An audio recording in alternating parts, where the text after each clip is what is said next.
হসপিটালে পানীয় জলের কোনো ব্যবস্থা সেরকম ছিল না। আগে যেসব ছিল ভগ্নদশায় ছিল। সেই পানীয় জল আর্সেনিকমুক্ত পানীয় জল মানুষ দূর দূরান্ত থেকে হাবড়া হসপিটালে আসে, সেখানে এসে মানুষ পানীয় জল পায়। আর্সেনিকমুক্ত জল আজকে ওপেন করা হলো এবং সেটা সুপার তার নেতৃত্বে হাবড়া হসপিটালের নেতৃত্বে আজকে এই পানীয় জল এবং হাবড়া পৌরসভা সবাই মিলেমিশেই এইটা করা হলো। কারণ মানুষ অনেক আশা করে আমাদেরকে ভোট দিয়েছে। মানুষ চাই উন্নয়ন, আর আমরাও উন্নয়ন করার জন্য সবসময় প্রস্তুত।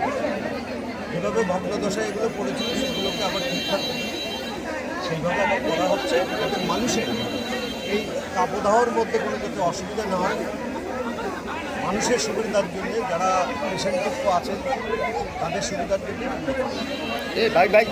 ভেঙে যাবে আরে ভেঙে যাবে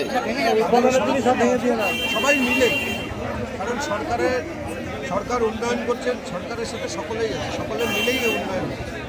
সর্বোপরি তো মুখ্যমন্ত্রী আমাদের আছেন শুভেন্দু অধিকারী, যার নির্দেশ এক টাইমও বসে থাকা যাবে না, মানুষের উন্নয়নের কাজে, মানুষের সেবা করার জন্য আপনারা সেই সেবামূলক কাজের সমস্ত খতিয়ান মুখ্যমন্ত্রীকে নিজেই দিতে বলেছেন এবং আমরাও চেষ্টা করছি মানুষের পাশে এবং সাথে থাকার।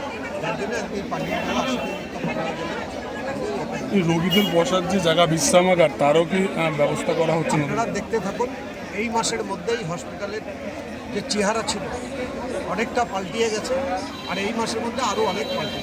আপনি শপথ নেওয়ার পরে সবথেকে দীর্ঘদিন ব্যাহত অবস্থায় ছিল, সুপারকে নিয়ে আপনি কাজ করছেন, এখনও কী কী কাজ বাকি আছে বা আগামী দিনে আরও কী কী কাজ করবে? দেখুন, হসপিটালের প্রচুর কাজ বাকি আছে, হসপিটালে কোনো কাজই হয়।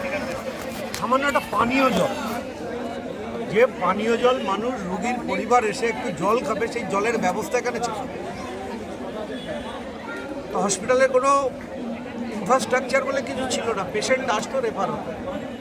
আমরা চেষ্টা করছি যাতে পেশেন্ট এসে রেফার না হয়, যথাসাধ্য হসপিটালের পক্ষ থেকে চেষ্টা করবে যাতে রেফার না করা হয়, সেই চেষ্টা করছি। বললাম তো, এই মাসের মধ্যে দেখবেন হসপিটালের চেহারা অনেক পাল্টিয়ে যাবে, অনেক পাল্টিয়ে। সরকার গঠনের আজকে 1 মাস, 1 মাস পূর্তি উপলক্ষে মানুষের জন্য এই যে আর্সেনিকমুক্ত জল আজকে ওপেনিং করে মানুষের ব্যবহারের জন্য, মানুষের খাওয়ার জন্য, দেখলেন আমরাও নিজেরা খেলাম, খাওয়ার জন্য আজকে এই জল খুলে দেয়।